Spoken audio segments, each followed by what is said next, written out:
तुमच्यावर जी वेळ आली आहे ना ती या मुलीमुळे आली आहे। मला ही मुलगी तुमच्या आसपास सुद्धा दिसायला नकोय। अगं नाही पद्मिनी, तारिणीने असं काही केलेलं नाहीये। बास, या दोघांना ना मी बरोबर ओळखलंय। खांडेकरांचं वाटटोळं करायला आल्यात ते। अहो तुमचं नशीब चांगलं म्हणून तुम्ही सुटलात, नाहीतर तुमच्या पाठोपाठ आम्हालाही तुरुंगात टाकलं असतं, नाहीतर मारून टाकलं असतं यांनी। काय बोलताय काकू तुम्ही? एक शब्दही बोलायचा नाही हा, तोंड गप्प ठेवायचं।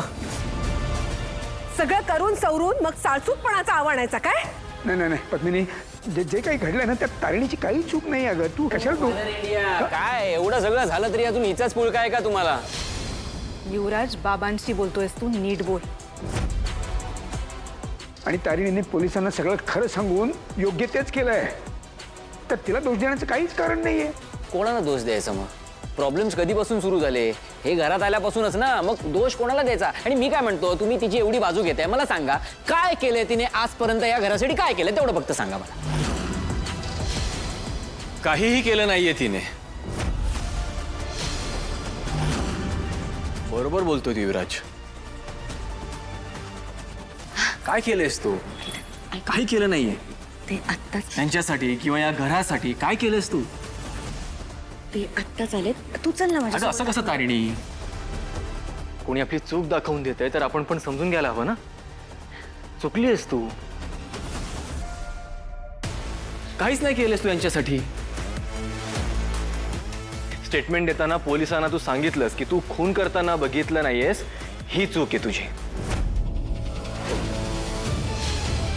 MNNचे सगळे एम्प्लॉई जेव्हा कंपनी सोडून जात होते तेव्हा तू त्यांना समजवलंस, तुझ्या सांगण्यावरून ते थांबले, ही चूक आहे तुझी। सगळ्यांची निराशा झाली होती, पण तू तुझ्या विश्वासावर ठाम राहिलीस, ही चूक आहे तुझी।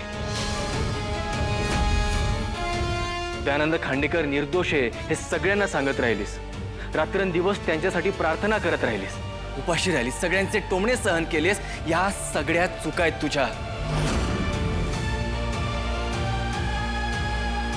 केदार, ते आत्ताच आलेत ना घरी, बोलत ना आपण नंतर। तू चल.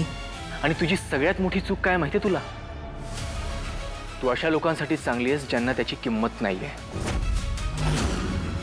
खरं तर तू पोलिसांना चुकीचं स्टेटमेंट द्यायला हवं होतंस। खून दयानंद खांडेकरांनीच केलाय असं सांगायला हवं होतंस तू। केदार, तू नाही, ते निर्दोष कसे सिद्ध होतील याचा विचार न करता घरामध्ये आराम करायला हवा होतास। दुसऱ्या चॅनलला या घराची, दयानंद खांडेकरांची बदनामी कशी होईल ना याची बातमी द्यायला हवी होतीस तू।